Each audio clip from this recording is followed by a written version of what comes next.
Queridos e amados irmãos, bom dia, graça e paz do Senhor Jesus Cristo e de Deus nosso Pai para todos nós. Nós vamos estudar hoje a lição que tem como título Os Cuidados com o Ministério. É a lição de número 9, Os Cuidados com o Ministério. Essa lição está baseada, amados irmãos e irmãs, na segunda carta de Paulo a Timóteo, capítulos 1 e 2. Então, nós vamos ser bem diretos, para aproveitarmos o tempo. Bem, o que eu gostaria de destacar primeiro nesse capítulo 1 da segunda carta é o seguinte: as credenciais de Paulo. Versículo 1 diz assim, Paulo apresenta suas credenciais, capítulo 1, versículo 1. Acompanhe comigo. Paulo, apóstolo de Cristo Jesus, pela vontade de Deus, de conformidade com a promessa de vida que está em Cristo Jesus. Então, Paulo apresenta-se como apóstolo. Não é? Veja só, isso é muito importante. Segundo lugar, a saudação e bênção. O versículo 2. Ao amado Timóteo, graça, misericórdia e paz da parte de Deus Pai e de Cristo Jesus, nosso Senhor. O que isso quer dizer? Quando Paulo saúda Timóteo com essa saudação, Paulo está ministrando a Timóteo, seu filho na fé, o jovem obreiro Timóteo, era um jovem, está em Atos 16, que ele era judeu, não é? Filho de mãe judia e de pai grego. Não é? Então, um jovem que Paulo adotou como seu filho na fé. O filho na fé. Então Paulo dispensa para ele graça, misericórdia e paz da parte de Deus, nosso Pai e do Senhor Jesus Cristo. Preste muita atenção. O crente precisa de graça e de paz. Paulo fala graça e paz para a igreja em geral. Agora, quando Paulo fala para obreiros, ele fala graça, paz e misericórdia. Por quê? Porque o obreiro precisa de graça, como o crente precisa de paz, como o crente precisa, de Deus, nosso Pai. Graça são os dons, o dom maior. E os dons espirituais, não é? A capacitação divina, precisa de paz, mas o obreiro precisa de misericórdia, mais do que o crente. Eu vou dizer por quê. Porque o obreiro é o imperfeito cuidando de imperfeitos. Não é? O pastor ele precisa de misericórdia da parte de Deus, porque ele é imperfeito. Ele está cuidando de pessoas. E ele é imperfeito, então se exige muito mais do pastor. Ele precisa de misericórdia, entende?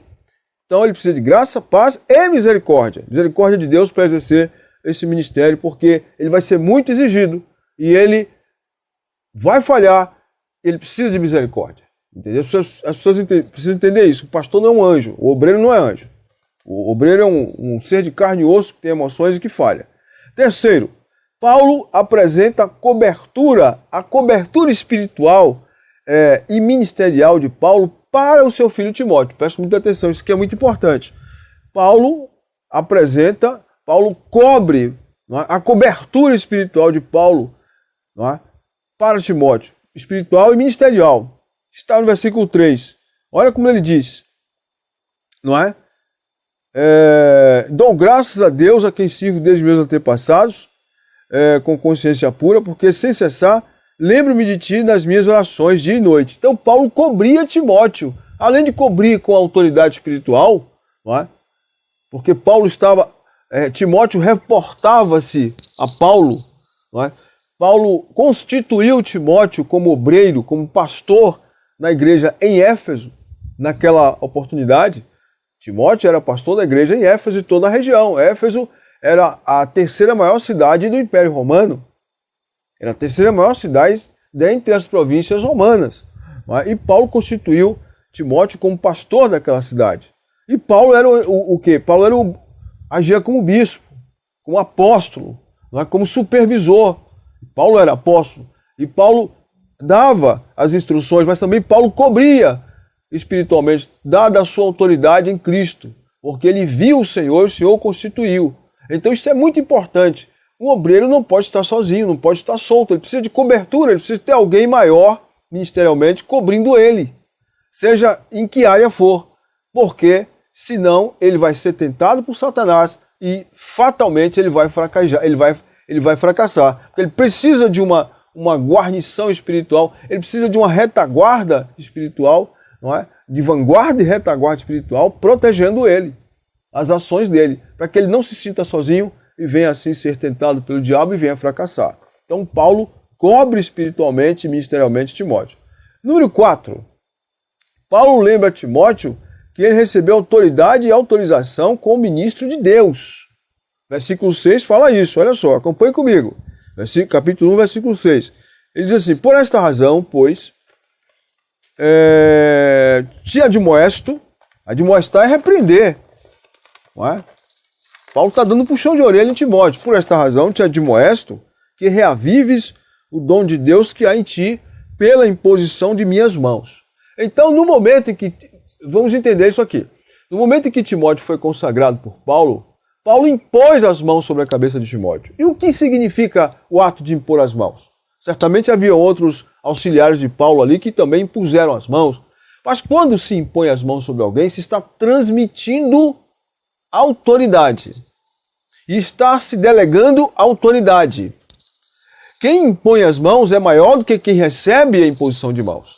Então quem impõe as mãos tem autoridade para impor as mãos e transmitir uma bênção, bênçãos ou uma missão. Então Paulo está dizendo a Timóteo que Timóteo deveria reavivar, ou seja, o dom já estava lá, o dom já havia sido dado a ele, o dom ministerial, mas Timóteo estava tímido em exercer esse dom. O dom estava amortecido. Então Paulo diz, reavives o dom que você recebeu, o dom de Deus, olha só, o dom de Deus que você recebeu pela imposição de minhas mãos. Isto é muito sério, porque Timóteo recebeu o dom de Deus, mas não foi Deus que desceu do céu e deu a Paulo, não. E deu a Timóteo, não. Deus deu a Timóteo o dom através de Paulo. E aqui vai uma verdade inexorável, senhores. Uma verdade pesada que tem sido desrespeitada hoje. A igreja do Senhor Jesus Cristo hoje, aqueles que pelo menos dizem que fazem parte da igreja, precisam respeitar homens de Deus que têm autorização para impor as mãos. Homens de Deus que também receberam imposição de mãos. Ou seja, receberam autorização legalmente, espiritualmente, para exercer o ministério. E a igreja muitas vezes passa e vê essas pessoas, vê esses homens de forma até desprezível, não sabendo que o dom de Deus é dado à igreja através destes homens. Observe, Paulo diz, admoesto-te que reavives o dom de Deus que há em ti pela imposição de minhas mãos. Ou seja, você recebeu, Timóteo, mas foi através de minhas mãos. O dom é de Deus, mas veio através de mim e foi liberado através da imposição de mãos. Então é preciso que a igreja seja ensinada. Os jovens sejam ensinados a respeitarem os homens de Deus. As senhoras, os adultos de um modo geral, homens de Deus que assumem a posição de homem de Deus. Não aventureiros, não aqueles que se dizem ser, mas verdadeiramente homens de Deus, que pagam o preço do ministério no Senhor Jesus Cristo, que anunciam a verdade como ela é em Cristo Jesus. Como Jesus disse, quem crê em mim, como diz as Escrituras, não é como pensa o pensador, como pensa o teólogo, o filósofo, não. É como diz as Escrituras. O homem de Deus fala as palavras de Deus. Muito bem. Então, o item número 6, não é? Paulo repreende Timóteo a que não seja tímido, não é? E medroso, não é? Não seja tímido, nem medroso, nem sinta vergonha dele mesmo, de Paulo. Porque Paulo estava preso por causa do evangelho. Então me parece que Timóteo se sentiu constrangido e passou a ter, senhores, vergonha de Paulo. Olha o que Paulo diz aqui no versículo 8. Não é? O versículo 7 ele diz, porque Deus não nos tem dado espírito de covardia, mas de poder, de amor e de moderação. Isso é uma repreensão. Paulo está dizendo a Timóteo, Deus não nos deu o espírito de covardia, mas de poder, de amor e de moderação. Espírito de poder, não é? Nossas palavras, nossa pregação não pode ser só palavras. Hoje em dia nós temos oradores, reflexões, não. É preciso pregar a palavra. É preciso pregar e dizer ao povo que Deus quer que eu fale isso, que eu estou falando, que Deus quer que eu fale. É preciso voltar a este tempo. Não é em si mesmar-se, não. É ter certeza de que você está sendo um oráculo de Deus. Porque se vai pregar e não tem certeza de que está falando a palavra de Deus, senhores, melhor não pregar. É melhor não pregar. Paulo está dizendo a Timóteo isso, não é? Porque Deus não nos tem dado espírito de covardia, de timidez, mas de poder, de amor e de moderação, não é? Portanto, tomar posse das santas bênçãos de Deus não é querer se aparecer, é demonstrar fé, é agir com fé, porque Jesus perguntou aos discípulos: vocês por que são tão tímidos? Ainda não têm fé? Não é? Muito bem, adiante. Então, Paulo diz aqui no versículo 8: não te envergonhes, portanto, do testemunho de nosso Senhor, e nem do seu encarcerado, que sou eu. Pelo contrário, participa comigo dos sofrimentos a favor do Evangelho, segundo o poder de Deus. Então, Paulo está dizendo a Timóteo que não sinta vergonha dele. Nem se envergonhe do Evangelho de nosso Senhor Jesus Cristo. Nem da condição de Paulo por ser um prisioneiro do Senhor. Não é? Prisioneiro no Senhor. Prisioneiro por causa do Senhor, por causa do Evangelho. Não é? Timóteo era um jovem, me parece que estava amedrontado com as circunstâncias contrárias a que a vida lhe estava apresentando. O preço a pagar pelo Evangelho. Não é? E Paulo sacode o seu filho na fé para que ele não desista da caminhada, para que ele não abra mão do ministério ou barateie a sua chamada. Para que ele não barateie a sua chamada. Isso é muito importante.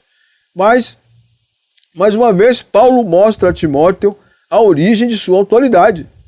Paulo, então, mostra a Timóteo a origem de sua autoridade. Acompanhe comigo aqui o versículo 11. Para o qual fui designado pregador, apóstolo e mestre. Certo? Para o qual eu, Paulo, fui designado pregador, apóstolo e mestre. Foi designado por quem? Por Jesus, quando apareceu no caminho, na estrada de Damasco, e outras, pelo menos 2 ou 3 vezes que o Senhor apareceu a Paulo. Paulo foi arrebatado até o terceiro céu. Ele foi constituído apóstolo pelo Senhor Jesus Cristo, já ressurreto. Constituído apóstolo, pregador e mestre. Não é? Então Paulo está falando como alguém que tem autoridade espiritual. Paulo não tinha autoridade eclesiástica, não. Paulo não tinha autoridade política. Paulo não tinha autoridade militar, mas Paulo tinha autoridade espiritual. Paulo recebeu autoridade para pregar, para ensinar e para plantar e implantar igrejas. O apóstolo faz isso. Não é? Então ele está mostrando a Timóteo que o que Paulo transmitiu a ele foi o próprio Senhor que designou Paulo para isso. E Timóteo devia atentar para isso e tomar posse disso. Não é? E Paulo chega a dizer que não se envergonha do Evangelho, mas que está certo de que ele sabe em quem tem crido e de que ele é poderoso para guardar o depósito dele até aquele dia. Ou seja, Paulo está dizendo que todos os empecilhos, as contradições, as prisões, por causa do Evangelho, o sofrimento, o preço que está pagando pelo Evangelho, não é em vão. Ele sabe quem tem crido, está certíssimo de que ele é poderoso para guardar o depósito de Paulo, ou seja, tudo que Paulo está fazendo pelo Evangelho, não é? E que irá redundar numa recompensa incalculável no dia de Cristo. Não é? E que essa recompensa não está perdida, não vai se perder no espaço nem na história. O próprio Senhor vai dar essa recompensa fielmente naquele dia. Não é? Nosso trabalho não é vão no Senhor. Ele fala em 1 Coríntios 15, 57 e 58. Né? Portanto, meus amados irmãos, sejam firmes e constantes, sempre abundantes na obra do Senhor, sabendo que o vosso trabalho não é vão, não é em vão trabalhar para o Senhor. A recompensa é na eternidade. Galardões, o meu galardão está comigo, diz o Senhor, para dar a cada um segundo as suas obras diante do tribunal de Cristo, ser honrado perante o tribunal de Cristo, não é? Receber os lauréis, receber os galardões. O Senhor Jesus fala sobre isso, não é? Então vamos adiante. 2 fatores que o obreiro Timóteo não podia prescindir. Paulo fala que Timóteo não podia prescindir de 2 fatores. Aqui estão esses fatores, o versículo 13 e o versículo 14 do capítulo 1. Mantém o padrão das sãs palavras que de mim ouvistes com fé e com o amor que está em Cristo Jesus. O primeiro fator é esse. Timóteo deveria manter o padrão, o mesmo padrão, conforme as palavras que ele ouviu de Paulo. Na fé e no amor. Não fugir desse padrão. Não é? E segundo, Timóteo deveria guardar um bom depósito pelo Espírito Santo, que não é um visitante, mas habita em nós. Guardar tudo o que ele recebeu mediante o Espírito Santo que habita em nós. O depósito, nós temos um depósito em nossa vida, né? Em nosso espírito. Toda a palavra ouvida, toda a experiência vivida, mas especialmente a palavra ministrada pelo Espírito Santo, os dons espirituais, as revelações, tudo isso estão como um depósito no nosso espírito.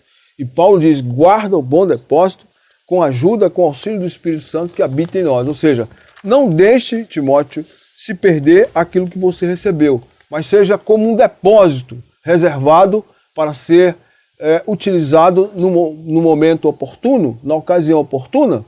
Não é? Quando você tem algo guardado num depósito, várias coisas você tem guardado em depósito, quando você precisa de uma, você sabe onde está, em que prateleira está. O dispenseiro vai e tira, não é? Aquele objeto, aquela provisão e traz, já sabe em que local do depósito você vai procurar aquilo e você encontra. Então é isso que Paulo está dizendo a Timóteo. Guarda o bom depósito, ou seja, todas as experiências, todo o arcabouço que você recebeu, Timóteo, todo o cabedal espiritual que você recebeu, seja como que é guardado num depósito, para que você, com o auxílio do Espírito Santo, venha utilizar em ocasiões necessárias. Você sabe onde recorrer na sua memória e retirar aquele conselho, aquela sabedoria, não é, divina que lhe foi dada, com a sabedoria divina, aquele dom para que com a sabedoria divina você possa aconselhar, para que você possa ensinar, enfim, caminhar a si e aos outros no reino de Deus. Muito bem. Agora nós vamos entrar no capítulo de número 2, onde Paulo continua aconselhando e instruindo o seu filho na fé, Timóteo, em como proceder. O capítulo 2, no versículo 1, diz assim, Paulo lembra a Timóteo a que se fortaleça na graça disponível em Cristo Jesus. Vamos ver aqui, 2 Timóteo 2, versículo 1, diz assim, portanto, tu, meu filho, fortifica-te na graça que está em Cristo Jesus. Ou seja, Paulo está dizendo a Timóteo que há uma graça disponível para que ele se fortaleça em Cristo Jesus. Porque o Senhor não vai chamar alguém para a sua obra e deixá-lo raquítico, deixá-lo sem um equipamento espiritual necessário para si e para socorrer os outros. Não. Então Paulo está dizendo, fortifica-te na graça disponível. A graça está disponível a você. É só você pedir, é só você buscar essa graça que está em Cristo Jesus. Não é? Fortifica-te na graça. Não há motivo para estar com medo. Não há motivo para recuar. Não há motivo para fraquejar. Fortifique-se na graça que está disponível em Cristo Jesus, nosso Senhor. E assim você não só irá suportar as lutas e exercer bem a sua missão, cumprir o ministério que lhe foi dado, como você vai ajudar outros Timóteos na sua missão, não é? E a enfrentar as suas próprias lutas também. Paulo prossegue dizendo o seguinte, Paulo faz ver a Timóteo que o que ele recebeu de Paulo deveria ser compartilhado, transmitido e compartilhado com outras pessoas, com homens fiéis.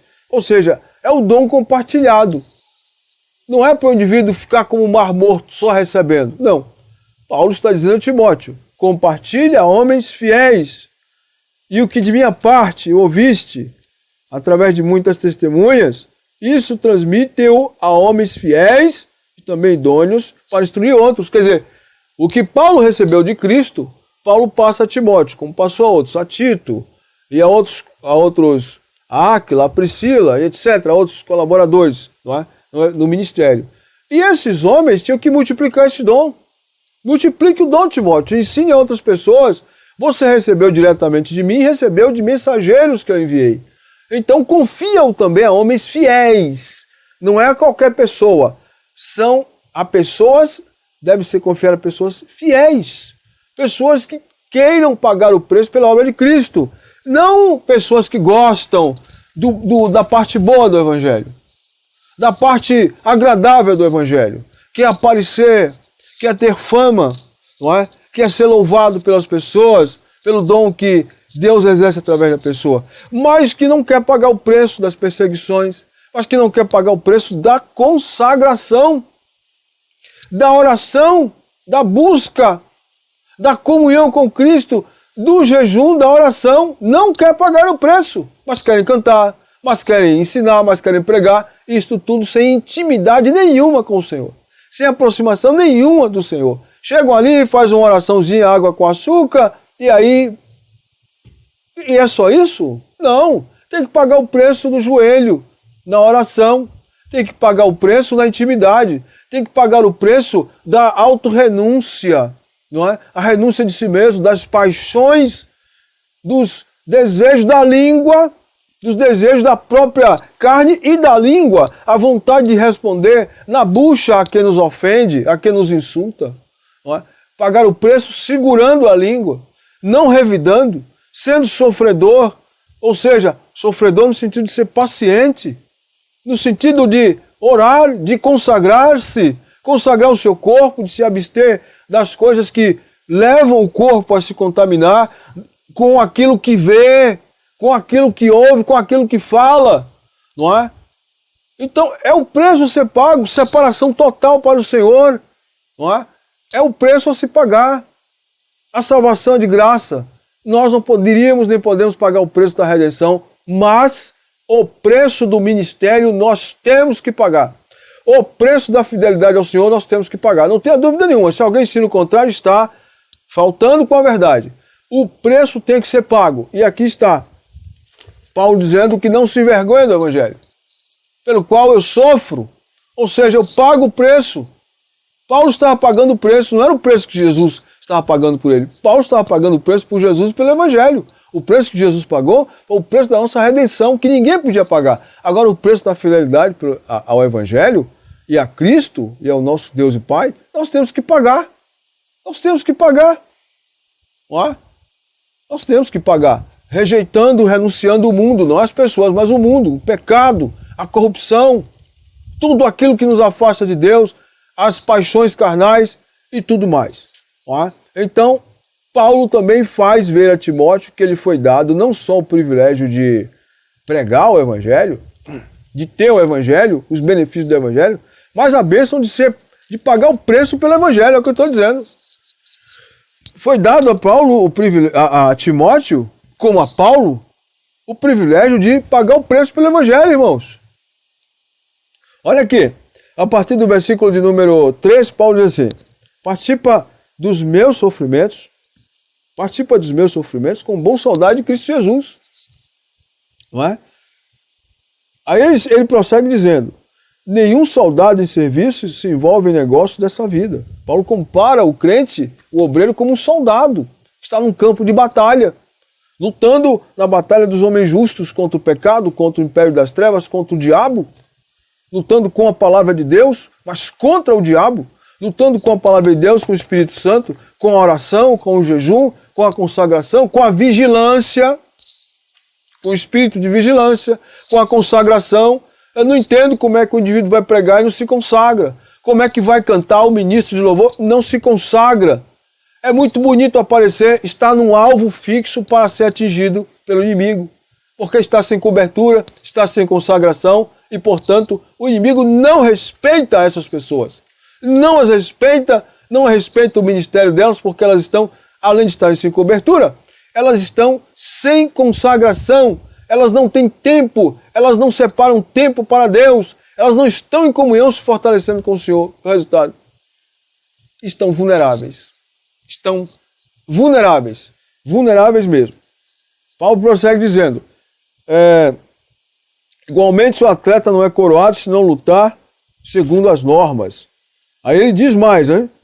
Ele prossegue dizendo no versículo 8, lembra-te de Jesus Cristo ressuscitado dentre os mortos, descendente de Davi, segundo o meu evangelho. Paulo traz à memória de Timóteo o Jesus Cristo ressuscitado dentre os mortos, ou seja, o Jesus Cristo que morreu e padeceu, mas que ressuscitou dos mortos. E o sofrimento de Jesus não foi em vão, assim como o sofrimento de Paulo e de Timóteo pelo evangelho não é em vão. Descendente de Davi, segundo o meu evangelho. Ele está falando da humanidade de Jesus, porque foi o Jesus humano que sofreu, mas que ressuscitou. Assim como o crente que está padecendo pelo evangelho vai morrer, mas vai ressuscitar no dia do Senhor Jesus Cristo, pelo qual estou sofrendo até algemas, tá vendo? Com um malfeitor. Como? Não era malfeitor. Não era malfeitor. Como? Considerado como malfeitor, mas não era malfeitor. Não é? Contudo, a palavra de Deus não está algemada. Então, o preço tem que ser pago.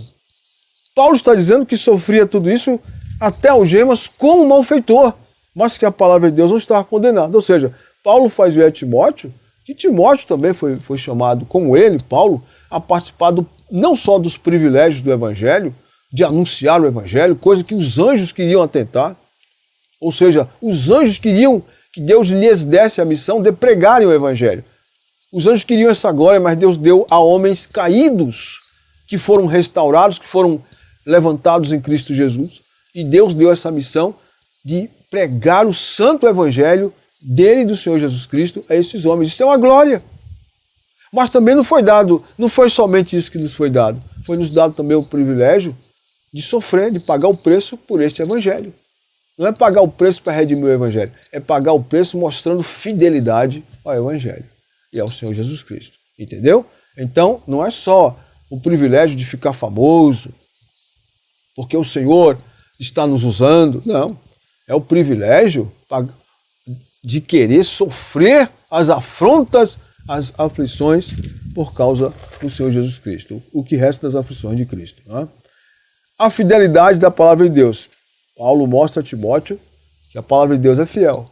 Embora haja muitas contradições, não na palavra, mas na vida, que se nos impõe, como se Deus não estivesse conosco e como se essas coisas, como se não houvesse recompensa.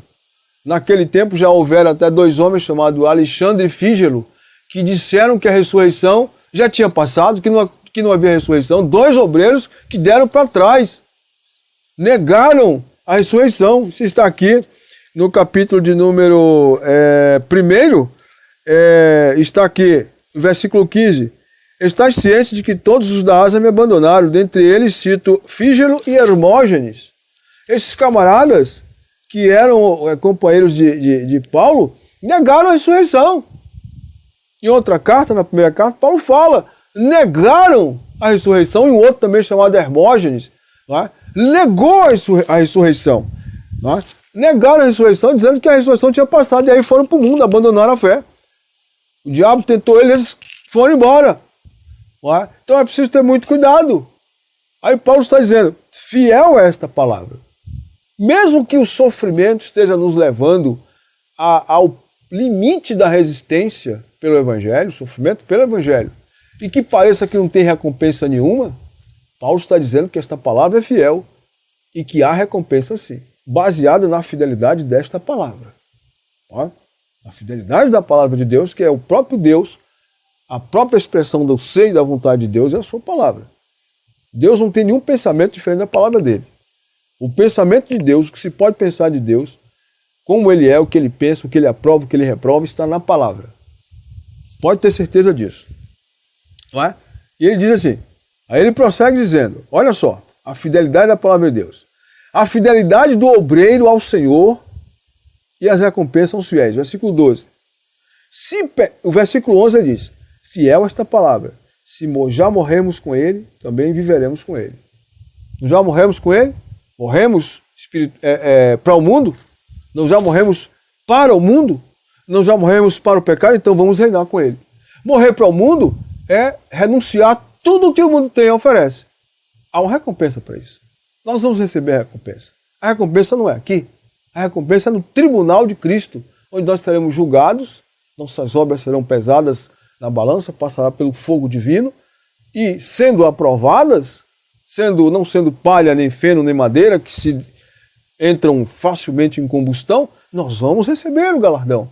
Se for prata, ouro, pedras preciosas, vai receber o galardão conforme a obra de cada um. Está em 1 Coríntios capítulo 3, de 13 em diante. Vamos receber de 12 em diante. 3 de 12 em diante, vamos receber o galardão. Não é? Vamos receber. Jesus disse, meu galardão está comigo para dar a cada um segundo conforme as suas obras. E o versículo 2 ele diz, olha só, a fidelidade do obreiro ao Senhor e as recompensas aos fiéis. Não é recompensa a todos os crentes, é recompensa ao crente fiel. O crente precisa ser fiel ao Senhor. Não é? Não é gostar de ir para a igreja, vai para a igreja, mas quando sai da igreja, nos 7 dias da semana, xinga, trapaceia, fala mal dos outros, dá mau testemunho, se envergonha do evangelho, não está sendo fiel. Não é fiel no dízimo, nas ofertas, não reconhecendo assim que tudo que ele recebe é dado por Deus e vem de Deus, e por conseguinte, não é fiel à esposa, não é fiel ao marido no coração, não é? E, portanto, não sendo fiel, não vai receber galardão. E pode ter certeza, se não é fiel, está negando a salvação. Está negando a salvação. Porque o Senhor diz a sua palavra, ser fiel até a morte. Não diz seja crente até a morte. Seja fiel. Seja crente fiel até a morte e dar-te a coroa da vida. A promessa é o fiel. O sarrafo foi elevado. Nós temos que buscarmos ser fiéis. Fiéis não é carola. Fiéis não é frequentador de igreja, não. Fiel é a testemunha que está disposta a morrer, mas não nega a verdade, ainda que fale, se arrepende, volta e prossegue fiel, lutando para obedecer ao Senhor e os seus mandamentos. É fiel. Fiel. Nós temos que procurar sermos fiéis. Não é? Gente que diz com a boca que ama o Senhor, mas nega-o com suas palavras, com a sua vida, com as suas obras. Não. Isso não está sendo fiel. Temos que corrigir isso. Temos que corrigir isso no tempo que se chama hoje. Então o obreiro, seja crente, seja obreiro, Paulo está falando para o obreiro Timóteo, está dizendo a fidelidade ao Senhor e as recompensas. Se perseverar, versículo 2, se perseverarmos com ele reinaremos, tá vendo? Então, Timóteo, se nós perseverarmos aqui na luta pelo Evangelho, vamos reinar com ele. Há uma recompensa, nós vamos reinar com ele. Observe que está no futuro. Reinaremos, não diz que já estamos reinando. Reinaremos no reino pleno do Senhor Jesus, no milênio, e no perfeito e eterno estado, na eternidade, no novo céu e na nova terra, diz que nós reinaremos com ele, plenamente. Os anjos vão nos servir, nós vamos reinar com o Senhor. Não é? Agora diz assim, se o negarmos, observe, ele por sua vez nos negará. Esta é a única condição que o crente explicitamente, se ele negar o Senhor, a palavra de Deus diz que Cristo o negará. Mas negar aqui não é negar e não voltar atrás, porque Pedro negou e alcançou misericórdia e voltou. Entendeu? Negar aqui é abandonar a fé. Se nós o negarmos, ele nos negará. Você está vendo que existe o perigo do crente negar a fé? E se o crente nega a fé, ele corre o risco de estar perdido. Não sou eu que estou dizendo, é a Bíblia. Você vai contra a Bíblia? Você vai contra o que está escrito na palavra de Deus aqui? Ou vai querer dar uma outra interpretação? Maquiando, torcendo o pescoço do galo? Não. Se nós o negarmos, Paulo está falando nós, se incluindo, ele nos negará. Ele nos negará. Ou seja, se o crente voltar atrás, apostatar da fé, e existe esse risco, ele está perdido. Esta é a verdade. Essa é a verdade. E por que está perdido? Porque o Senhor o negará. Se nós o negarmos, ele nos negará. Agora, O versículo 13 prossegue. Se nós somos infiéis, ele nega a gente? Não. Ele permanece fiel. Jesus permanece fiel. Pois de maneira nenhuma pode negar-se a si mesmo. Porque Deus sabe que a natureza do homem tem tendência à infidelidade. Não é um estímulo para ser infiel. Mas mesmo sendo infiéis, Deus continua nos amando e mantendo a aliança. Porque Ele libera a graça para que este crente que está sendo infiel, ele encontre-se com esta graça, fortaleça-se nela e seja fiel. Mas não é um estímulo, não é um incentivo para que o indivíduo permaneça infiel. Bom, Jesus é fiel, eu vou permanecer infiel e ele vai passando a mão pela cabeça, pela minha cabeça, vai me tolerando. Não é, a mensagem não é essa. A mensagem é, mesmo que nós sejamos infiéis, ele permanece infiel e não invalida a aliança, mas nos chama para sermos fiéis. Entendido? Nos chama para que, como ele é fiel, nós sejamos fiéis a ele com a ajuda dele. Glória a Deus. Muito bem. Como eu já falei aqui, a promessa de retribuição ao fiel, de reinarmos com ele, não é? Se perseverarmos com ele, viveremos com ele, e se sofremos com ele, se perseverarmos com ele, também com ele reinaremos, certo? Se somos infiéis, ele permanece fiel, porque de maneira nenhuma pode negar-se a si mesmo. Agora vamos à parte final aqui, que são os conselhos valiosos de Paulo ao pastor e obreiro Timóteo. Bem, primeiro conselho valioso, final, que Paulo dá nesse capítulo a Timóteo está no versículo de número 11, versículo de número, deixa eu ver aqui, 14. Paulo diz o seguinte a Timóteo: Timóteo deveria evitar contendas de palavras, certo? Contendas de palavras. Vou só citar aqui. O versículo 14 diz: recomenda estas coisas, dá testemunho solene a todos perante Deus, para que evitem contendas de palavras, que para nada aproveita, exceto para a subversão dos ouvintes. Então Paulo orienta Timóteo aqui, oriente seus obreiros e a própria igreja, aqui evitem contendas e debates de palavras, né? Discussões, inimizades, por causa de questões várias, contendas de palavras. Não se vai chegar, em tudo não vai chegar a um acordo. Não é? Augusto Cury diz, se você quer ser infeliz, tenha razão sempre. Ou seja, você quer continuar uma contenda com a pessoa, fique defendendo sua razão. Você vai perceber que isso vai afastar a pessoa de você cada vez mais e você dela. Então, a melhor maneira de terminar uma discussão é admitir, ser humilde e abrir mão de sua razão. Não é ser frouxo, não é ser covarde. Mas em nome do cessar da contenda, você sabe que você tem razão. Mas você deixa de dar testa. E isso vai arrefecendo os ânimos. Porque a palavra dura suscita ira. Mas a palavra branda, a resposta suave, a resposta sábia desvia o furor. 1 Timóteo é esse. O primeiro conselho era esse. Não é? O primeiro conselho de Paulo a Timóteo nesse íntere era evitar contendas de palavras. Contendas de palavras.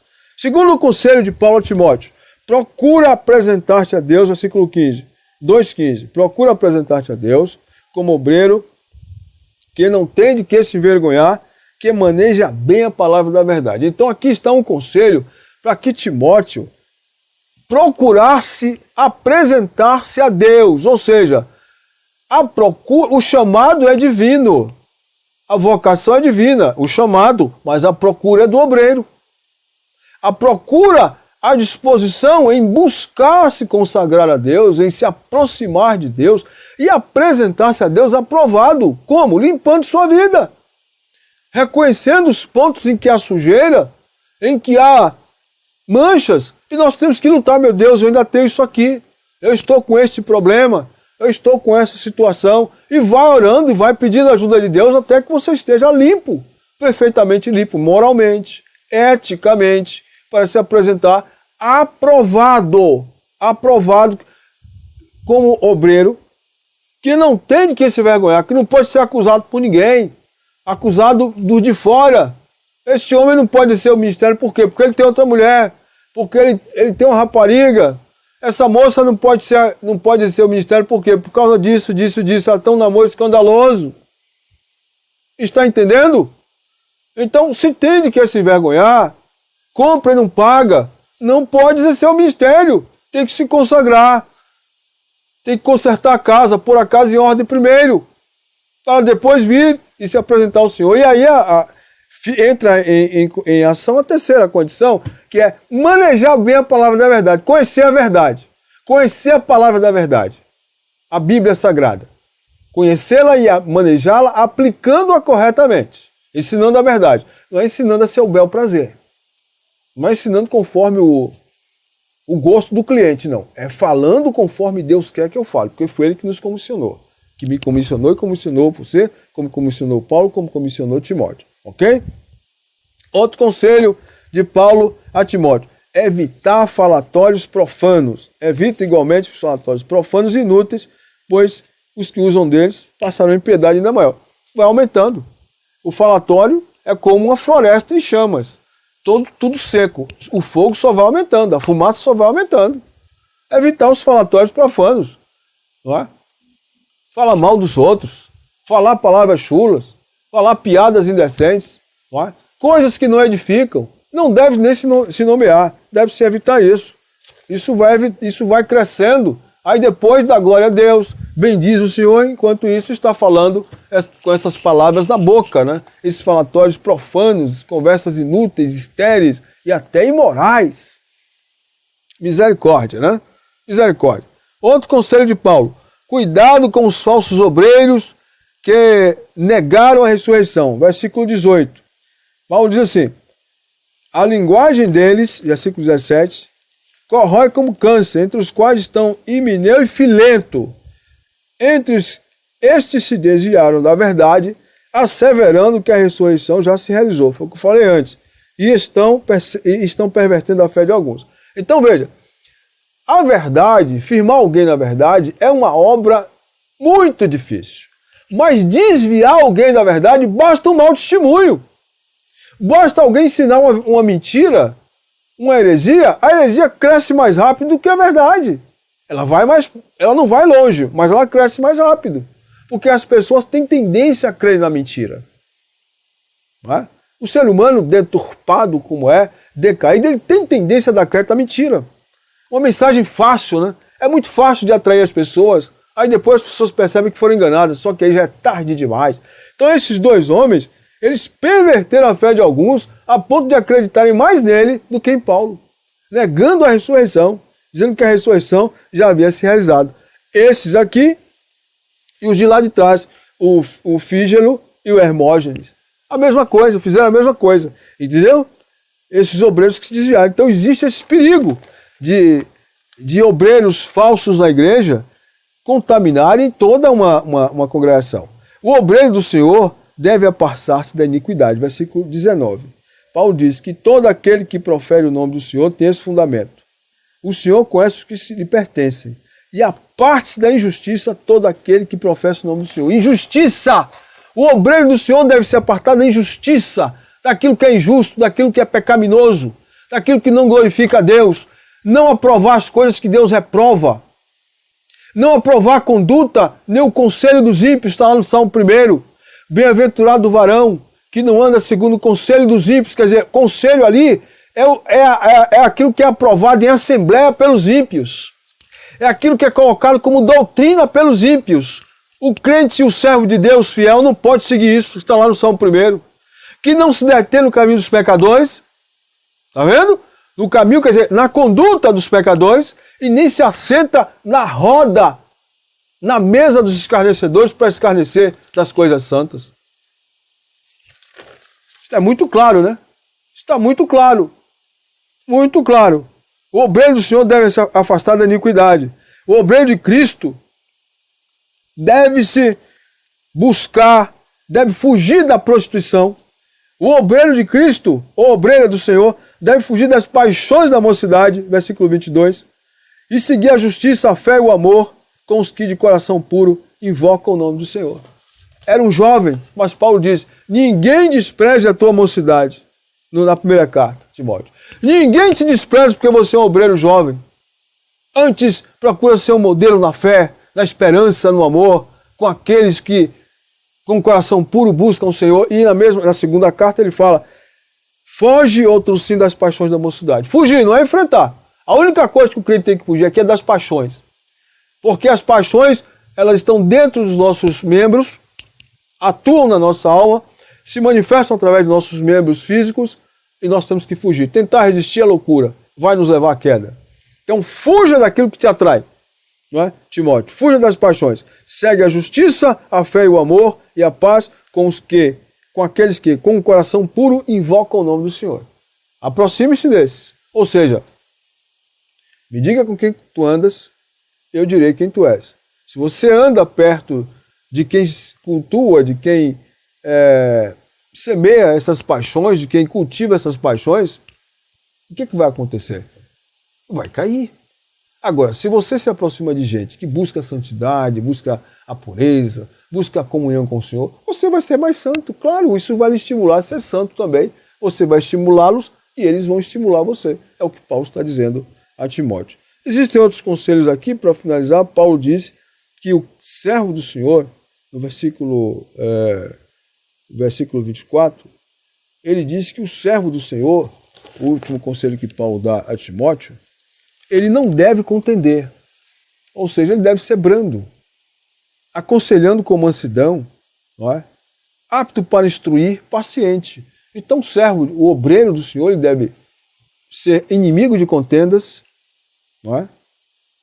Ele deve ser brando para com todos. Brando não é frouxo, brando é moderado, domínio próprio, palavra firme, mas com brandura, sem rispidez, sem grosseria. Também, brandura não é frouxidão. Brandura é ser firme, mas não ser ofensivo. Não é? E ser apto para instruir e paciente para com todos. E até a disciplina é apto para instruir. O obreiro que não gosta de ensinar, está faltando alguma coisa no ministério dele. Ou dela. Não é? Porque ele deve ser apto, deve ter aptidão para ensinar. Aptidão para transmitir os ensinamentos. Aptidão porque o ensinamento é um dom divino. O ministério do ensino. Disciplinando com mansidão os que se opõem, na expectativa de que Deus lhes conceda espírito de arrependimento. Até a disciplina deve ser exercida com mansidão. Não é com violência, não é com truculência, com autoritarismo. Com mansidão. Autoridade sim, mas com mansidão, com brandura. Que a graça do Senhor Jesus seja com todos nós. Amém.